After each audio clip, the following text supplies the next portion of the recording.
People v. Massey please approach? Good morning, Your Honor. Nicholas Curran on behalf of Clint Massey. And Dan, the People Bartek on behalf of. All right. And Mr. Curran, how much time would you like? 15 minutes with 5 reserved for rebuttal. Okay. 15. 15? All right. Mr. Curran, whenever you're ready. Thank you, Your Honor.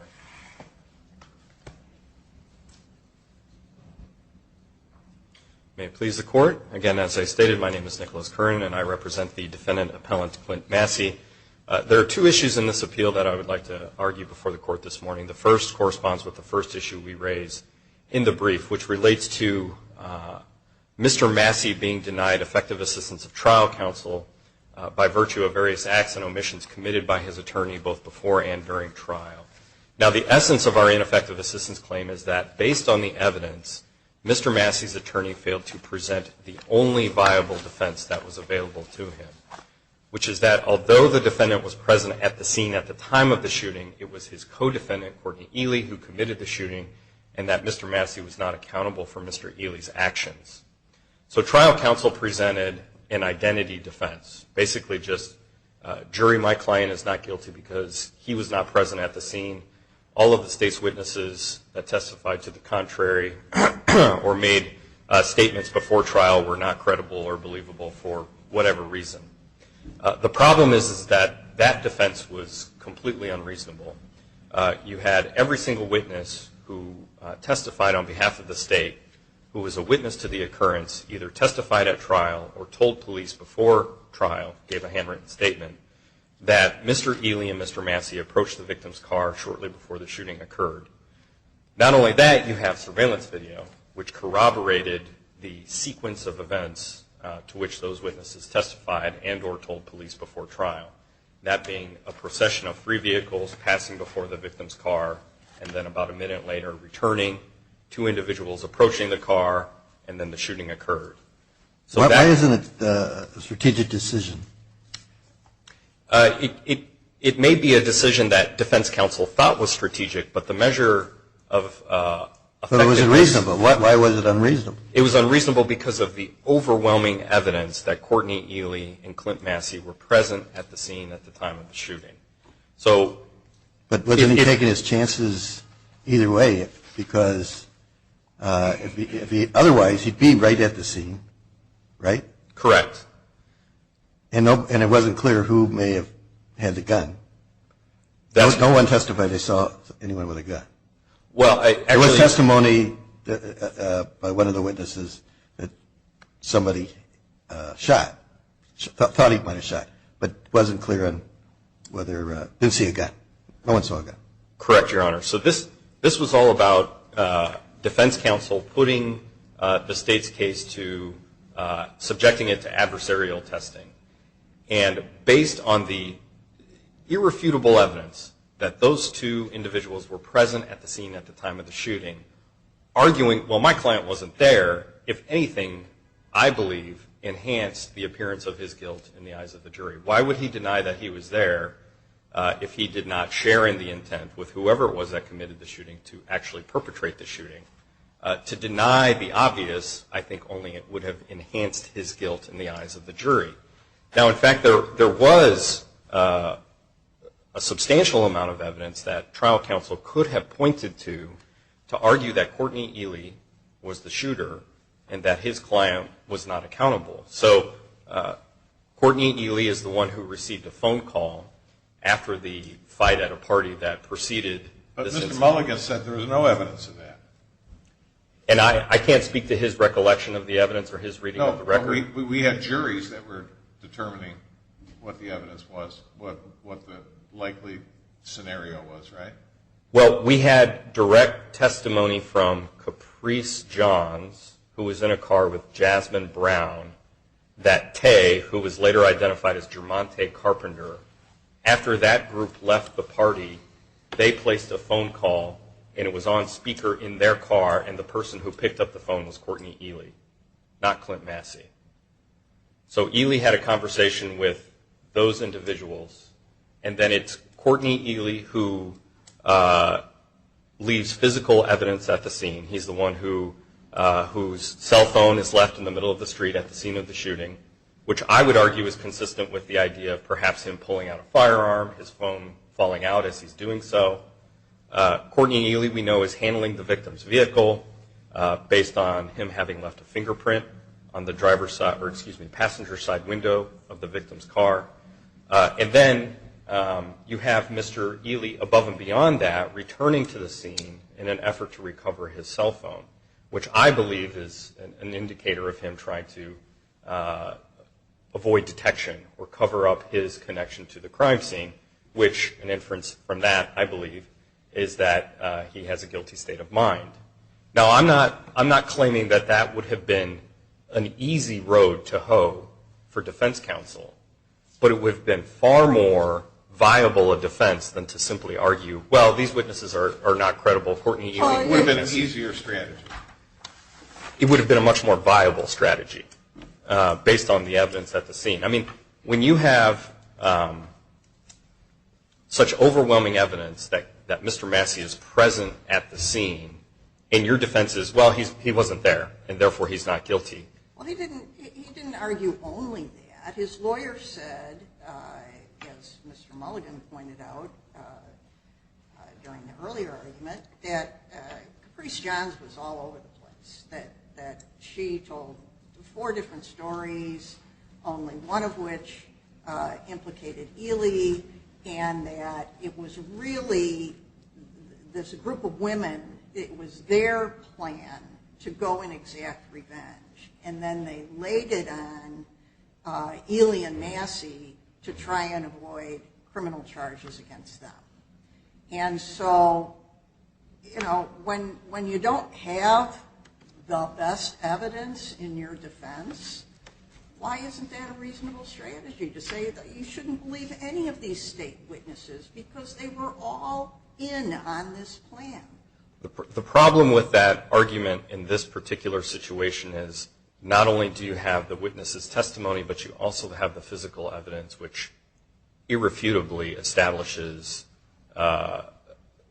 Mr. Ely and, by extension, Mr. Massey's presence at the crime scene. And, in fact, you know, if you look at one of the other parts of this is the witnesses testified that Mr. Massey was wearing a distinct article of clothing, a brightly orange and black striped jumpsuit, and it's hard to make it out in the surveillance video, but it does appear as though somebody wearing something approximating what the witnesses described does approach the victim's vehicle along with Mr. Ely before the shooting occurs.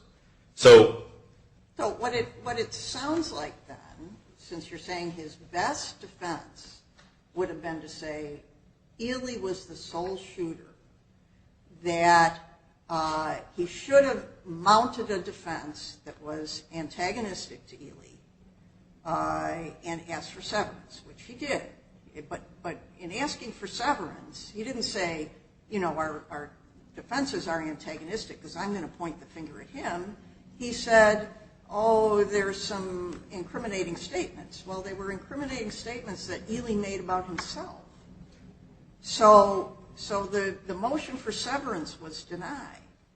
So just to clarify, and this is part of the argument here that Mr. Massey's attorney was kind of asleep at the switch. Mr. Massey's attorney never filed a motion for severance. I'm sorry, it was Mr. Ely. And it's confusing because you have the two of them together, but what adding to that confusion, though, is that in his post-trial motion, one of his claims was that the trial court failed to grant a motion for severance, which he had never filed, I suppose trying to jump off of Mr. Ely's counsel's motion that she had filed before trial. But he knew about the motion because when he came into court late, the judge explained to him what had occurred when he was absent, and he didn't ask to make a motion himself. I think that may be true. Certainly, I think the best practice is if you're going to adopt a motion for severance. He didn't say anything. Right, to make that very clear on the record and to file your own written motion, right. Which Mr. Massey's attorney never did. But if you play this out, you can see how it's prejudicial because if they're being tried simultaneously, they can't point the finger at each other. Right. And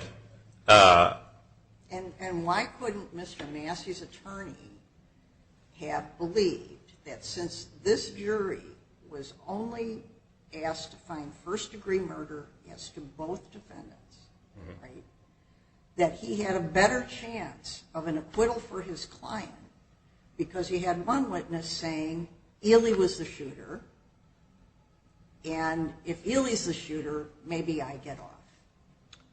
Your Honor, I think that is a valid strategy. However, in order to effectuate that strategy, he needed to separate himself from Ely, which he never did. All he did was he put his stake in the ground on this notion that you can't believe the state's position that my client was at the scene, which was contradicted by every piece of evidence that was admitted at trial. And so, you know, the obvious defense in this case is you have Mr. Ely's phone at the scene, you have his fingerprint on the victim's car. If you look at the surveillance video, it's difficult to make out, but I think you can argue that it appears that Mr. Ely is the one firing a weapon. Right. You had the phone call. The jury didn't find that since he got the charge the extra years for having the gun. And my understanding is that both. Well, I thought in the briefs it said that. So Mr. Massey, I believe, the jury found that he was in possession of a firearm. Right. They were not asked to make a determination as to whether or not he had personally discharged a firearm. Right. And again, this also goes to, just briefly to touch on this, and I know some of this is treading over ground Your Honor has already been over, but the most reasonable inference to draw from the ballistics evidence is that there was a single shooter, that there was only one gun involved. Because you have 3 shell casings that were recovered that were all fired from the same firearm. You have 2 bullets found in the floor of the victim's driver's side vehicle that all were fired from the same firearm. Excuse me. You had 2 bullets that were recovered from the victim during the autopsy that were both fired from the same firearm. They said they were all 9mm, but they could have, and they couldn't say whether it was a revolver or a semi-automatic. That's true, Your Honor. I think my understanding of the ballistics testimony, and the state can correct me if I'm wrong, was that they were able to determine that the bullets recovered from the victim were fired from the same firearm as the bullets recovered from the vehicle. So there were 4 bullets total that were all fired from the same firearm. So the only other way you could have had another firearm used in the commission of this offense is if from a few feet away someone fired a different weapon and there was no bullet found either in the victim or in the vehicle. I mean, I suppose it could have happened. You can't rule it out. But the most reasonable inference to draw from all of this, I would submit, is that a single firearm was used in the commission of this offense. So here's the choice faced by Mr. Massey's defense counsel. Either he sticks with Mr. Ely, and they're tried together, and he hopes that the jury's not going to be able to figure out who the shooter was, and he gets off. Or he says to the judge, you know what, I'm going to argue that Ely was the sole shooter, so you have to sever us. My defense is going to be antagonistic to his. You have to sever us. Mm-hmm. And in his trial then, the jury sees all this evidence, and his argument to that jury is, it was that other guy, not me. Mm-hmm. And can't a reasonable defense attorney say, you know what, I have a better chance of an acquittal by sitting next to Ely and having this jury confused than sitting there by myself at defense table and having them have to say, not guilty when he's standing next to the car in his tiger stripe jumpsuit and we can see a flash? I just don't understand how that's not a reasonable decision that a defense lawyer can make. Well, he never presented that argument to the jury. He never argued my client is not guilty, Courtney Ely is. Right. And had he told the trial judge that that is going to be my argument, mm-hmm. he would have had to sever the case. Correct. Right? Correct. So he, sitting there before trial, says to himself, this is a grainy video. Yeah, my client's probably there, but Caprice John says it was Ely. Ely's on the phone. Ely dropped his cell phone there. If I just stick with him, this jury might think I happen to be standing there and find him guilty of first-degree murder. Whereas if I'm the sole defendant, this jury has a choice between acquitting just me or finding me guilty as I'm standing next to the car and this guy is dead in it. Well, I don't. My view on this is that doing it in the manner he did it without severing the cases did not advance his efforts to try pin it on. But the game is played on Sunday. You're the Monday morning quarterback. That's fair. That's fair. That's always the position we're in as appellate attorneys. Well, duh, Yeah, and I agree with that, but I still think that. And when presented with not that much to work with, this lawyer made decisions that were strategic decisions that he believed were in the best interest of trying to get this defendant off. Well, Your Honor, so there are a couple things I would say to that. Simply because somebody believes that what they're doing is reasonably sound or strategic does not make it immune from challenge. It is an objective standard. Understood. So then give us the prejudice part of it. So the prejudice is, there are a couple things. One is, and this is something that was alluded to in the prior argument, you have a statement by Courtney Ely after the shooting occurs where he is conversing with Jasmine Brown, where he's relating what happened. And he says to her, after they went up to the victim's vehicle, somebody asked him where the victim was from. He said right here, and then it was man down. And the state utilized that statement during closing argument to suggest a motive, that it was retaliation, that it was related to neighborhood conflict, and that was the impetus one of the impetus for the shooting. That statement was not admissible as to Clint Massey. If they're having separate trials, that statement does not come in because it's double hearsay because it's Jasmine Brown, or excuse me, it's Jasmine Brown testifying to what Courtney Ely told her out of court that was said at the victim's vehicle immediately before the shooting. So that's a statement that's admissible as to Courtney Ely, but not as to Clint Massey. The other thing then, though, is during closing. But that goes to a motion to sever, right? Correct. And my question was, couldn't a reasonable defense attorney before trial have said, I have a better chance of getting my client off with all this stuff about Ely that the jury's going to hear? They may just say, he's the bad guy, not Massey. But he never made that argument. He couldn't. But he wanted that opportunity. He wanted the jury to have that opportunity with Ely sitting there to say, we've got two people charged with murder. Here's all the evidence we heard about this guy. Let's pick him. Let's let him off. Whereas if he's the only one sitting at defense table, his lawyer might have said, they're not going to be told about anybody else, but they're going to hear all this evidence about this shooting, and they're going to see the video of Massey standing right there, and they're going to find him guilty. So I don't think any of the evidence that was favorable to Clint Massey in this vein would not have been admissible at his trial had the cases been severed. So all of the same evidence as to Courtney Ely's guilt, involvement in the shooting, would have been admissible had the cases been severed. Right. But at the same time, right. And that enables... So the jury then, where it's just Mr. Massey sitting there, they don't know it. They don't know what happened to Courtney Ely. They don't know anything about him. And the jury is asked to decide, is this man, the only man sitting in front of you, guilty? And their choice is, do we find him not guilty? Do we find him guilty? And it just seems to me that an experienced criminal defense lawyer would not want to be the only one sitting there. So Your Honor is suggesting that the jury would have convicted him just because they wanted to hold somebody accountable, not knowing if anybody would be?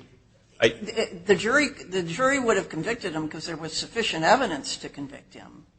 Certainly, and I'm not disputing that. But what I'm arguing is that his attorney sacrificed the only viable defense in the case, which was to argue Ely didn't, my client did, Ely did it, my client did not, and there's no evidence that he was accountable.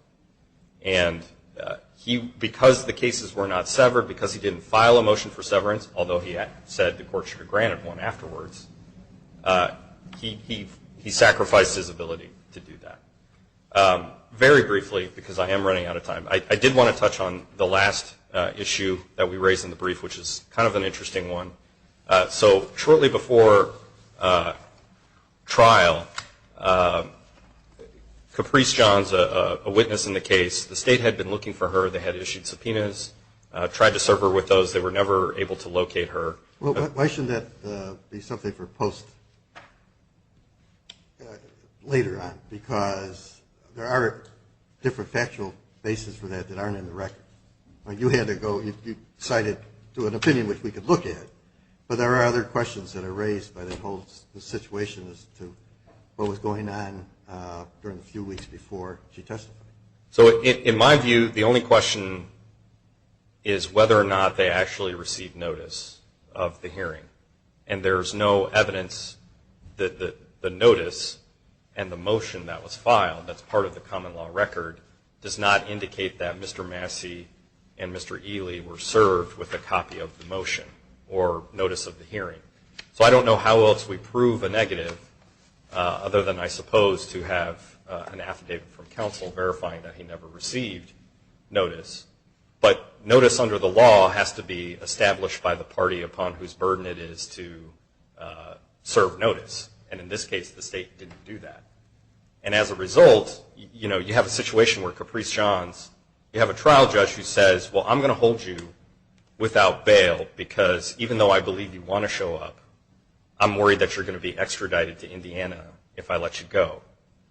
And then what the state does is they argue during closing, to bolster Caprice Johns' credibility, look at how much she wanted to be here. She's in a black and white striped suit. She's incarcerated. That's how much she didn't want to come in and testify against her friends. Yeah, but the that was record completely is untrue. unclear. The record is unclear because there's an exchange between Ms. Johns and the court apologizing for her conduct, right? So and we don't know. I don't think it's reflected in the record that she wasn't in custody because she was held in contempt.